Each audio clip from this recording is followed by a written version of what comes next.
Kakanda, Dinda yang saya hormati, acara kita mulai. Pertama kali kita minta Pendeta Benny Worang untuk mimpin acara kita ini dengan khotbah 5 menit. Topiknya adalah bakar kapal. Silakan Pak Pendeta Benny Worang. Baik, Bapak Ibu Saudara, kita akan mengawali pertemuan kita dengan kita mengadakan ibadah singkat. Mari kita mendahului dengan doa. Kita berdoa. Kami bersyukur kepadamu Tuhan, karena Tuhan begitu baik dalam hidup kami. Kami boleh bertemu walaupun di dalam Zoom meeting ini ya Tuhan, dan kami percaya banyak hal yang akan kami dapatkan atas pertolongan dan bimbingan Tuhan malam hari ini. Terima kasih Bapa, kami siap merenungkan firman-Mu sebagai landasan pertemuan kami pada malam hari ini di dalam nama Tuhan Yesus. Amin. Amin. Baik, malam hari ini saya coba untuk membagikan sesuatu yang dapat bermanfaat untuk kita. Saya coba membawakan satu renungan tentang hidup ini perjuangan. Nah, kita tahu bersama bahwa Alkitab kita punya banyak ilustrasi atau punya banyak penggambaran, atau lebih tepatnya sebenarnya lebih tepatnya itu adalah lebih banyak analoginya tentang kehidupan. Salah satunya adalah hidup ini perjuangan. Nah, apa yang terkandung di dalam analogi hidup ini adalah perjuangan? Hidup ini adalah perjuangan menandaskan hidup ini tidak semudah yang kita harapkan. Banyak kenyataan. Recording in progress. Banyak kenyataan hidup yang bertentangan dengan harapan dan bayangan kita. Karena itu, kita butuh yang namanya fokus dan juga keberanian. Mari kita baca bersama-sama dalam Perjanjian Baru, Yosua 1 ayat yang ke-7. Hanya kuatkan dan teguhkan hatimu dengan sungguh-sungguh, bertindaklah hati-hati sesuai dengan hukum yang telah diperintahkan kepadamu oleh hambaku Musa. Janganlah menyimpang ke kanan atau ke kiri, supaya engkau beruntung kemanapun engkau pergi. Ayat ini menandaskan bahwa setiap kehidupan kita itu perjuangan. Kita tahu bersama, ayat ini adalah ayat pengutusan, dalam artian ayat ini adalah ayat di mana Tuhan Allah menunjuk Yosua untuk memimpin bangsa Israel memasuki tanah perjanjian, oleh karena pendahulunya yaitu Musa telah dipanggil oleh Tuhan ke rumah Bapa. Nah, Yosua akan melanjutkan bagaimana dia boleh memimpin bangsa Israel masuk ke tanah Kanaan. Nah, Tuhan pun menyadari bahwa tugas ini bukan hal yang ringan. Itu sebabnya Yosua akan menghadapi banyak perjuangan-perjuangan yang harus dia hadapi dengan tangan, dengan keringat, dan dengan segala macam upaya yang bisa dilakukan oleh Yosua. Nah, itu sebabnya Tuhan memberikan pesan kepada Yosua, kuatkan dan teguhkanlah hatimu dengan sungguh-sungguh, bertindaklah hati-hati sesuai dengan seluruh hukum yang telah diperintahkan kepadamu oleh hambaku Musa. Janganlah menyimpang ke kanan ataupun ke kiri, supaya engkau beruntung kemanapun engkau pergi. Dari ayat ini kita boleh lihat bahwa, atau dari apa yang ditunjukkan oleh Tuhan kepada Yosua, kita boleh lihat bahwa sebenarnya hidup ini adalah perjuangan mengantar kita kepada hidup bergantung kepada Allah. Kalau kita perhatikan, ada 4 elemen yang Tuhan tekankan kepada Yosua. Yang pertama dikatakan, kuatkan hati. Artinya apa? Tidak bimbang atau tidak mendua hati. Ini prinsip kalau kita menghadapi perjuangan hidup. Harus hati yang kuat. Harus tidak bimbang atau tidak mendua hati. Yang kedua, teguhkan hati. Apa artinya? Ternyata dalam bahasa aslinya, kata teguhkan hati itu menunjuk kepada berani atau tidak digentarkan oleh apapun maupun oleh siapapun. Dan yang ketiga, bertindak hati-hati. Artinya apa? Menjaga langkah agar langkahnya itu bisa teruji sesuai dengan firman. Dan yang keempat, jangan menyimpang. Itu kata Tuhan kepada Yosua. Jangan menyimpang, artinya tetapkan arah. Kalau memang kita sudah memang mau nekat berjuang, kita tetapkan arah. Arah harus ada dalam perjuangan. Kita fokus. Jangan memikirkan hal-hal yang di luar daripada perjuangan yang akan kita gapai itu. Nah, karena itu, ini yang harus menjadi bagian kita. Betul, kita berjuang, dan karena itu kita harus bergantung kepada Allah. Tetapi hidup yang bergantung kepada Allah ditentukan oleh kita menguatkan hati, kita meneguhkan hati, kita bertindak hati-hati, dan jangan sekali-sekali kita menyimpang atau kita tetap fokus. Seperti yang dikisahkan dalam kisah berikut, ada seorang panglima perang, dia memimpin pasukannya untuk memasuki daerah musuh. Dia mengadakan penyusupan ke daerah musuh. Mereka mempergunakan kapal untuk tiba ke daerah musuh. Nah, ketika semuanya sudah sampai di pantai, maka apa yang dilakukan oleh panglima perang ini? Agar supaya prajuritnya tidak ada yang berpikir untuk mundur, maka dia menyuruh semua anak buahnya yang ada di kapal itu untuk membakar kapal. Supaya apa? Supaya semua prajuritnya itu fokus pada peperangan. Supaya semua prajuritnya itu fokus pada perjuangan dan harus menang. Tidak ada kata lain. Karena pilihan hanya dua. Menang atau mati. Nah, kadang-kadang dalam perjuangan kehidupan kita diperhadapkan pada dua hal ini. Dua pilihan. Kita menang atau kita mati. Tidak ada kata lain. Tidak ada kata mundur. Harus terus maju. Dan pasti Tuhan beserta dengan kita. Amin, firman Tuhan. Mari kita akan berdoa. Ya Tuhan, pada malam hari ini kami sungguh bangga punya Allah seperti Engkau. Oleh karena kami tahu Tuhan selalu ada di dalam setiap perjuangan kehidupan kami, Tuhan. Kami tahu ya Tuhan, hidup ini tidak ringan. Hidup ini ya Tuhan tidak semudah dengan apa yang kami bayangkan. Seringkali Tuhan mengizinkan kami Tuhan ada di lembah, ada di tempat yang kelam ya Tuhan. Tapi kami percaya di situ pun Tuhan ada bersama-sama dengan kami. Karena itu ya Bapa, biar kami boleh terpusat kepadamu ya Tuhan, kepada penyertaan-Mu ya Tuhan. Kami boleh fokus pada arah tuntunan-Mu dalam perjuangan kami ya Tuhan. Kami tidak pernah gentar, kami tidak pernah memundur sekalipun ya Tuhan. Dan kami terus masuk di dalam perjuangan kehidupan kami ini ya Tuhan. Terima kasih Bapak. Kami pun bersyukur bersama-sama dengan Pak Patar Situmorang ya Tuhan, beserta dengan istri Dr. Nini Meuntia, spesialis anak ya Tuhan. Yang pada bulan ini ya Tuhan, Engkau boleh tambahkan usia mereka ya Tuhan, 1 tahun lagi. Kami percaya ya Tuhan, semuanya ini oleh karena berkat Tuhan dalam kehidupan mereka.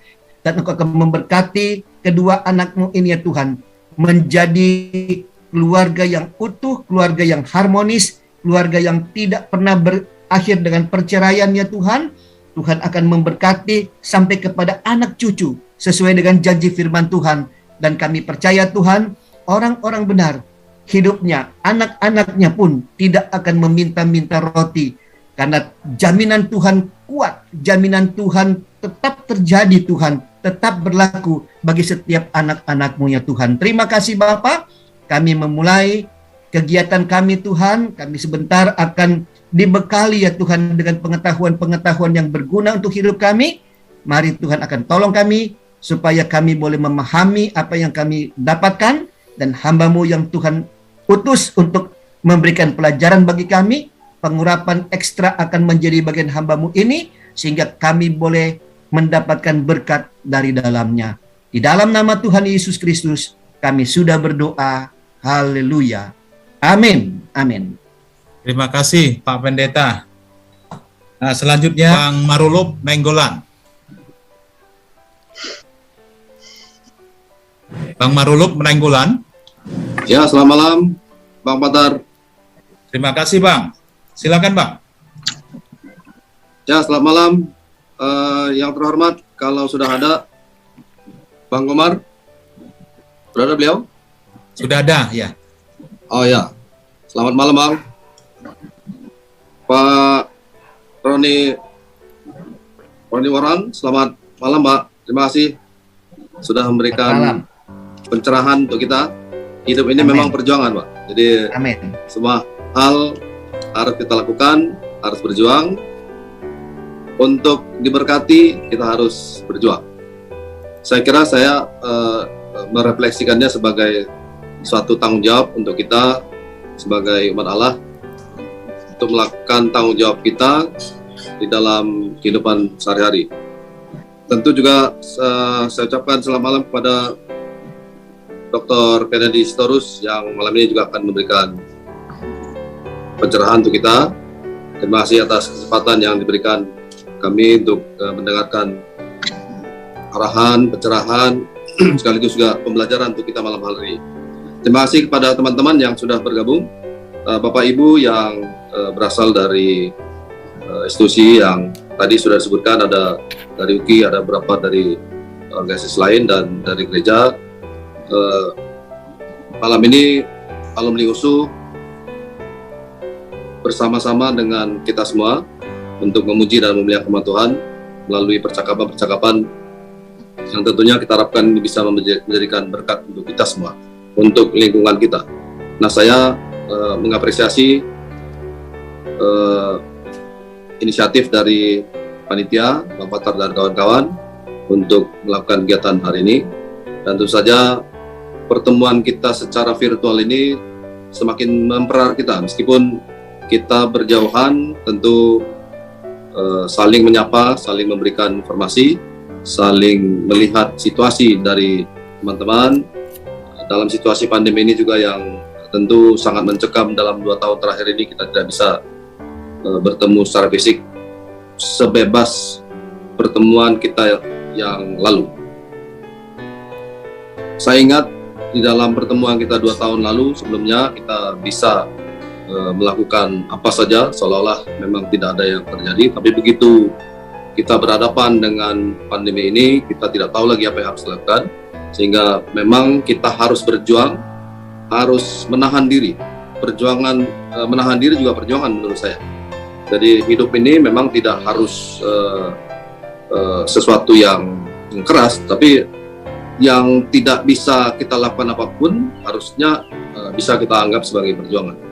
Kalau kita tidak berjuang untuk melawan keinginan daging kita, keinginan kita untuk bertemu secara fisik, mungkin kita tidak bertahan. Saya yakin apa yang kita lakukan saat ini, pertemuan-pertemuan secara virtual ini akan membuat kita semakin kuat, semakin bisa nanti menjalani hari-hari ke masa depan. Tidak semua hal yang kita lakukan itu harus bersama-sama secara fisik. Saya melihatnya belajar dari situasi yang ada sekarang, perpisahan pun membuat kita semakin kuat. Sesuatu yang memisahkan kita pun membuat kita bisa semakin kuat. Pandemi ini telah mengajari kita.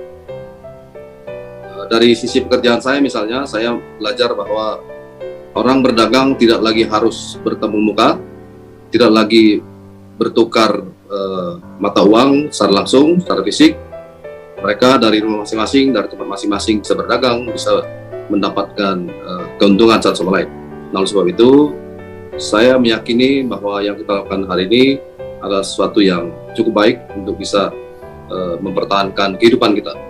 Kiranya nama Tuhan akan semakin dipermuliakan di dalam semua aktivitas kita, dimanapun kita berada, secara pribadi, secara bersama-sama, maupun secara organisatoris. Tentu kita semua berharap Tuhan akan menyertai kita, menguatkan kita untuk semua kegiatan yang akan kita lakukan, dan terutama juga untuk kesejahteraan dari bangsa dan negara kita, karena kami yakin bahwa kesejahteraan bangsa dan negara kita mulai dari diri kita sendiri, mulai dari kelompok kita, mulai dari kalangan kita. Sebab itu kami mengajak kita semua untuk mari bersama-sama memuliakan nama Tuhan, melakukan yang terbaik untuk kemuliaan namanya. Saya kira demikian. Saya kembalikan kepada Bang Fatar. Masih. Ya. Terima kasih Bang Marolop Nainggolan untuk kata sambutannya. Malam hari ini kita akan mendengarkan kata sambutan yang akan dibawakan oleh Amang Bapak Pendeta Gomar Gultom. Beliau ini adalah pendeta HKBP yang saat ini bertugas sebagai Ketua Umum PGI. Lahir di Tarutung 8 Januari 1959. Ditabiskan kependetaannya di Medan 27 Juli 1986. Kalau kita melihat CV Bapak Pendeta Gomar Gultom ini sangat banyak sekali, tapi saya tidak bisa membacakannya semua. Jadi Bapak Pendeta Gomar Gultom ini pendidikan beliau tahun 1971 di SD GKPI Air Bersih Medan. Jadi untuk SD-nya di Medan, untuk SMP-nya di Salatiga, Jawa Tengah, untuk SMA-nya di Jakarta, 83 Sarjana Teologi STT di Jakarta, 93 Master Teologi STT di Jakarta. Pekerjaan Bapak Pendeta Gomar Gultom ini Ketua Umum PGI 2019 sampai 2024 saat ini. Sedikit saya bacakan. Untuk 2009 sampai 2019 sebagai Sekretaris Umum PGI, 2005 sampai 2009 Sekretaris Eksekutif Bidang Diakonia PGI, 2000 sampai 2005 Kepala Biro Pembinaan HKBP. Nah, kalau kita bacakan semua pekerjaan Bapak Pendeta Gomar Gultom, nanti waktu kita tidak akan cukup.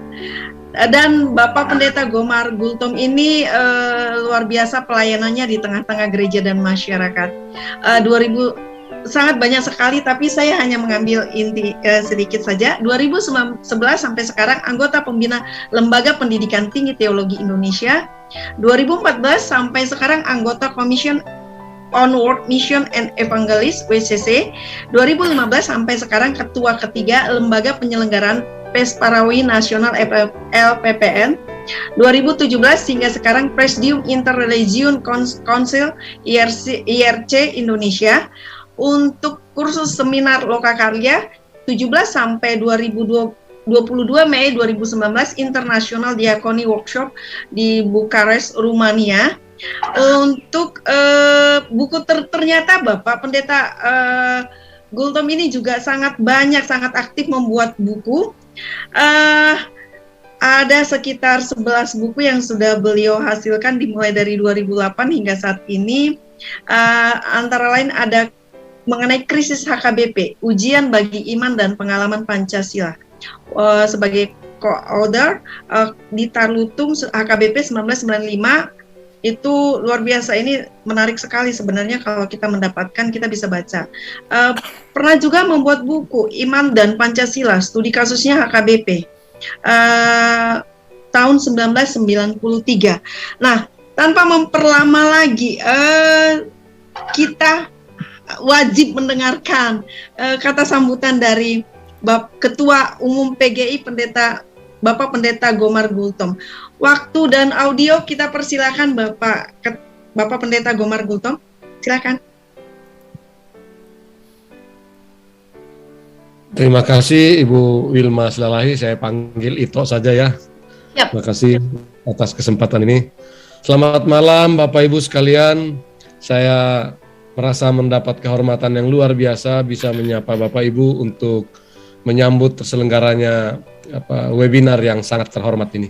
Saya menyaksikan peserta begitu banyak, senior-senior saya, teman-teman dalam pergerakan. Saya lihat ada Pak Edward Simajuntak, ada Pak Nathan Setiabudi, Lai Marolop tulang saya, Lai tulang Marolop Nainggolan tadi, Pak Togar Situmorang, dan tentu saja yang terutama pembicara kita, Fitzgerald Kennedy Sitorus, yang sudah terlalu banyak saya baca komentar beliau di berbagai media.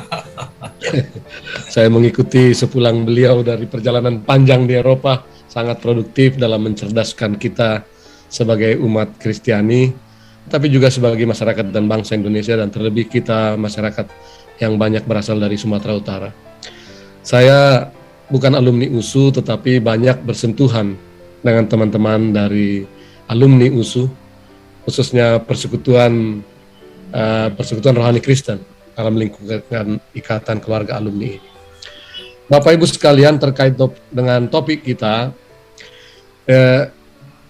saya menyaksikan kehidupan masyarakat kita saat ini yang sangat menggembirakan dengan makin maraknya kehidupan beragama.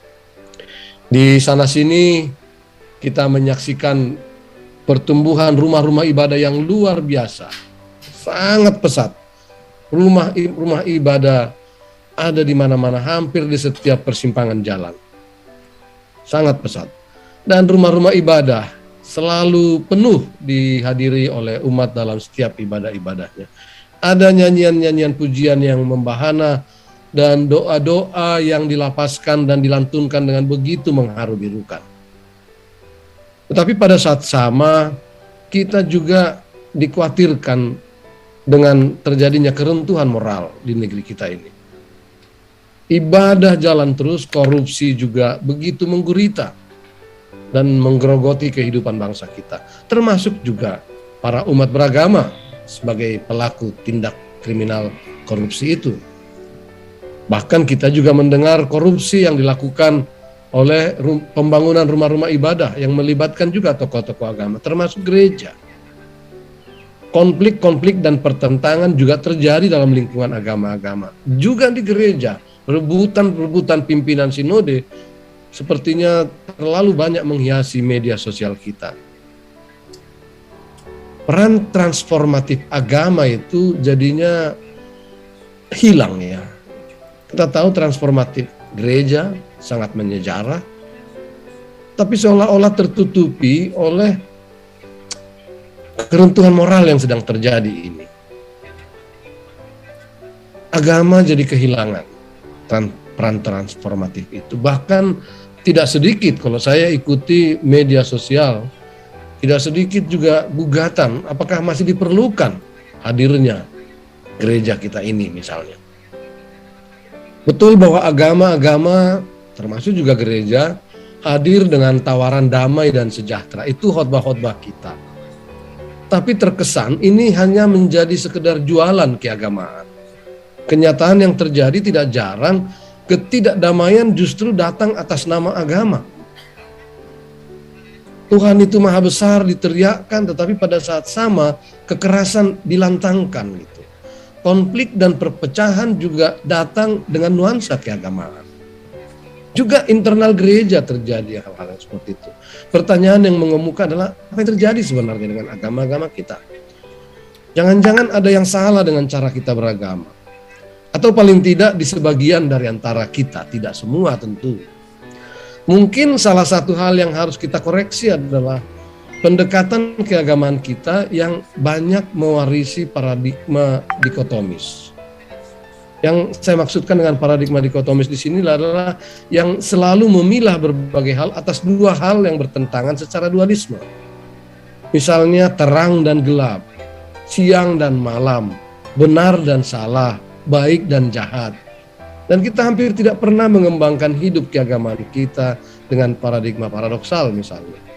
Maka salah satu problem yang mengemuka adalah dipertentangkannya hati dan pikiran. Karena gelap dan terang, maka hati, pikiran, roh dan akal budi, emosi dan rasio itu dipertentangkan. Pertanyaannya adalah apakah itu semua harus dipertentangkan?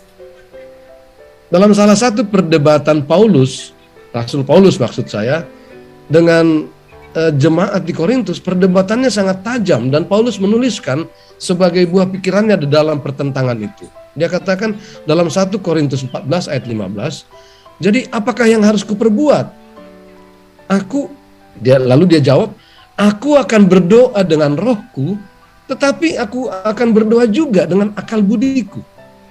Aku akan bernyanyi dan memuji dengan rohku, tetapi aku akan menyanyi dan memuji juga dengan akal budiku. Dia tidak mempertentangkannya. Dan bagi saya, ini adalah sebuah ajakan untuk beragama dengan cerdas. Beragama dengan totalitas tubuh, roh, dan jiwa kita. Hasil olah pikir kita haruslah sejalan dengan perasaan dan emosi kita. Kalau tidak, akan beragama dengan suatu kepribadian yang pecah. Dan sebagai demikian, kita bukannya semakin menghidupi substansi agama kita itu, yakni mengasihi Tuhan dan sesama, tetapi hanya akan berkutat pada kebenaran-kebenaran yang delusif. Maka keberagaman kita akan sibuk dengan rupa-rupa virtual, ritual dan hal-hal formalistik lainnya. Keberagaman kita menjadi sangat artifisial sejauh memenuhi dahaga emosional kita yang sesungguhnya sangat delutif. Agama yang sejatinya adalah agama cinta dan kemanusiaan akan bergeser menjadi agama yang penuh dengan formalitas yang justru menjauhkan kita dari cinta dan kemanusiaan itu sendiri. Kenapa? Yaitu tadi pendekatan kita sangat formal dan jauh dari pendekatan filosofis. Saya kira di sini pentingnya webinar kita ini. Namun saya tidak ingin memasukinya tentu lebih jauh ke dalam, karena saya justru ingin belajar dari percakapan kita, terutama dari narasumber kita, Lai Fitzgerald dan Kennedy Sitorus. Ya. Apalagi dipandu dengan teolog muda kita tadi, Roni Wora. Saya hanya akan mengakhiri sambutan saya ini dengan sebuah kisah yang mungkin sudah sering dan sering kita dengar, sering kita baca. Dalam sebuah badai, rombongan gereja yang sedang naik kapal terombang-ambing hingga akhirnya kapal itu tenggelam. Umat menawarkan pelampung kepada pemimpin komunitas agama itu, tetapi dia berkata, tidak usah, kalian pakailah pelampung itu. Saya tidak akan dibiarkan oleh Tuhan. Tuhan akan mengirimkan malaikatnya menolong saya. Dan memang kapal itu tenggelam, dia berusaha berenang, dan dia berteriak, Tuhan kirimkan malaikatmu untuk menolong saya. Jangan permalukan saya kepada umat saya. Lalu ada skoci datang, berusaha menolongnya, dan dia berkata, mari Pak Pendeta, salah seorang dari warganya mengajak, mari Pak Pendeta, naik ke kapal kita. Dan dia bilang, tidak usah, kalian teruskan sajalah. Tuhan akan mengirim malaikatnya kepadaku. Dan akhirnya karena dia menolak semua bantuan, dia mati tenggelam. Dia herat, dia protes keras kepada Tuhan. Tuhan, kau permalukan saya. Kenapa kau tidak kirim malaikat untuk menolong saya? Untuk meyakinkan umat bahwa engkau ada, bahwa malaikatmu ada. Dan Tuhan berkata, hei kau yang bodoh dan degil. Saya berkali-kali mengirimkan malaikat untuk menolongmu. Ada malaikat yang menawarkan kepadamu pelampung, saya kirim. Ada malaikat yang mengirimkan skoci untuk menolongmu, dan kau menolak. Saudara-saudara, kiranya akhir cerita ini juga menginspirasi kita dalam diskusi kita kali ini. Luar biasa prakarsa dari teman-teman Patar Situmorang dan teman-teman untuk mengorganisir webinar ini. Selamat berdiskusi. Mari kita nikmati sekarang diskusi bersama Pak Sitorus.